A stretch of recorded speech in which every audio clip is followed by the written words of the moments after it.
അപ്പോൾ ഗൈസ് ഇങ്ങനെയാണ് എൻ്റെ ഉമ്മ കട്ട് ചെയ്ത് നിൽക്കണേ. നമുക്ക് അടുത്തത് എന്താ പോയി നോക്കാം. അപ്പോൾ ഗൈസ് ഒരു പാൻ എടുത്തിട്ട് നമുക്ക് കുറച്ച് വെളിച്ചെണ്ണ ഒഴിക്കുക, പിന്നെ ജീരകം ഇടുക, പിന്നെ മഞ്ഞൾപ്പൊടിയും ഇടുക. പാകത്തിന് മഞ്ഞൾപ്പൊടി ആവണേ. പിന്നെ കാശ്മീരി മുളക് പൊടി നിങ്ങളുടെ എരിവ് അനുസരിച്ച് ഇട്ടാൽ മതിയെ. പിന്നെ നമുക്ക് ഇളക്കി കൊടുക്കാം.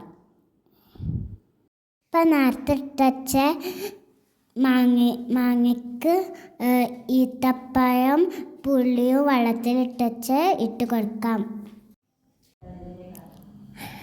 പുളി നല്ല പുളിയുള്ളതും ഈത്തപ്പഴം നല്ല മധുരമുള്ളതും വേണേ.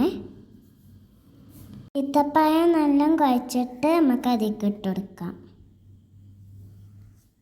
നമ്മുടെ ചാനൽ സബ്സ്ക്രൈബ് ചെയ്യണേ. നമ്മൾ നേരത്തെ ഉണ്ടാക്കിയ മസാല ഇതിലേക്ക് ഒഴിച്ച് കൊടുക്കാം. എന്നിട്ട് നല്ലോണം കുഴച്ച് കൊടുക്കാം.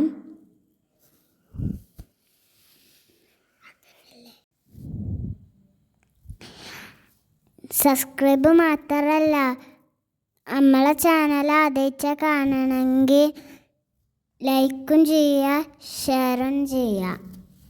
എന്നിട്ട് നമുക്ക് നല്ല മിക്സ് ചെയ്ത് കൊടുക്കാം. നല്ല മിക്സ് ചെയ്യുക. പാകത്തിനുപ്പും കുറച്ച് സുർക്കയും ഒഴിച്ച് കൊടുക്കാം.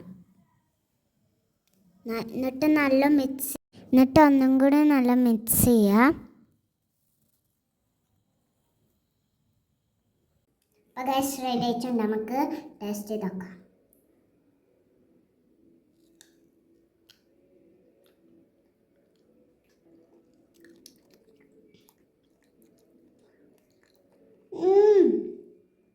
ഒരു രക്ഷയില്ല. വേഗം ഉണ്ടാക്കിക്കോളും, വേഗം തിന്നോളൂ. അപ്പോൾ ഇതെല്ലാം ഒരു വിധം. Bye bye.